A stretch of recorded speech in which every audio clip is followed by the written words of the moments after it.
The president, took deliberative, decisive action in response to crossing of the red line. He said it would change his calculus, and it did. We've determined that Bashar Assad has killed about 100 to 150 people with chemical weapons. How did he kill the other 93,000?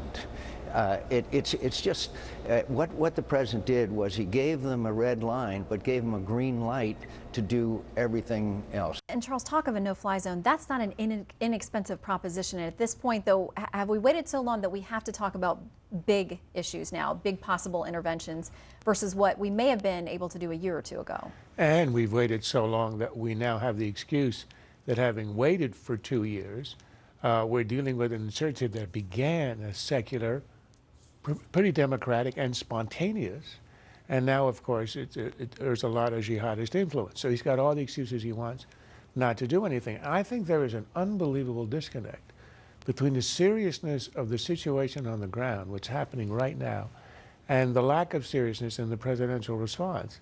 Right now, with Qusair, which is a critical town, being overrun by Hezbollah and the government last week, and the Battle of Aleppo apparently began today, the shelling of Aleppo, which is the largest, the most popular city in Syria, held in part by the rebels, which is going to be now under siege, has begun. And what does the president do after the red line is crossed? And this is a major one, a WMD red line. Well, he says he's going to send small arms and bullets. It's preposterous. The Kuwaitis, the Qataris and the Saudis already are doing that. It adds nothing. It is a joke. Senator McCain said it's insane. It is the only reason he's doing that is so that the spokesman of the State Department could say, as we just heard, POTUS has said that if there's a red line, he'll change his calculus. And now it's not about him and his calculus. It's about our national interest. And are you going to change the course of the war? If you aren't, you should do nothing. The only reason he's doing this is so that he will appear to have done something and honored the red line while actually doing nothing. Quick last word to you, Charles. It's going to be a mismatch. The Russians are all in. The Russians have stationed a mini armada offshore where it has a base in Syria, flooding Syria, the Assad government, with weapons, supporting it to the hilt, and we are issuing words. The president rolls out a policy that he doesn't even announce himself. He knows that the polls are against any intervention, and that's what he's playing. I'll pretend I'm doing X, I'll send out a minor official, and in the meantime, I will host the champions of the WNBA.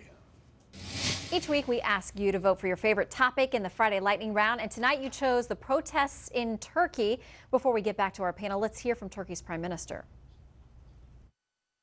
We say to our youngsters, please leave Gezi Park now. Go home.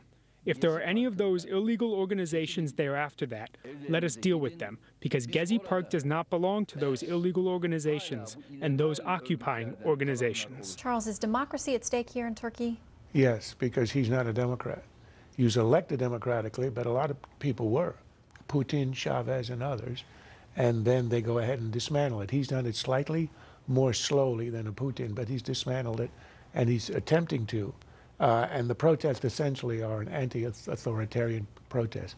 The problem is that it's only a sliver of society in the streets, a lot more narrow than even Tahrir Square. So if you had to bet the house, you'd bet on Erdogan.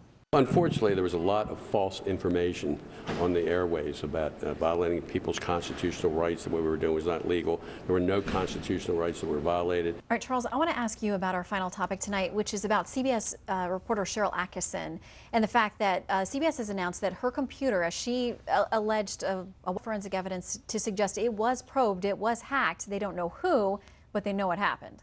And it was also around the time he was reporting on Benghazi.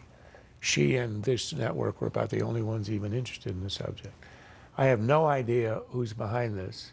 I'm generally not a conspiracy theorist, but I'm not sure there are a lot of other interested parties here. And given the record of our own Attorney General in truth-telling and other people in the administration, including the press secretary, I'm not sure I believe anything that I'll hear in explaining this away. What we heard from DOJ was, to our knowledge, we did not go into her computer.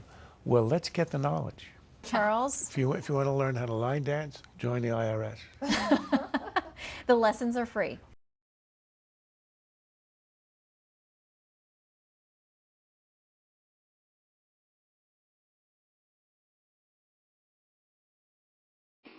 has been a Sunfish production.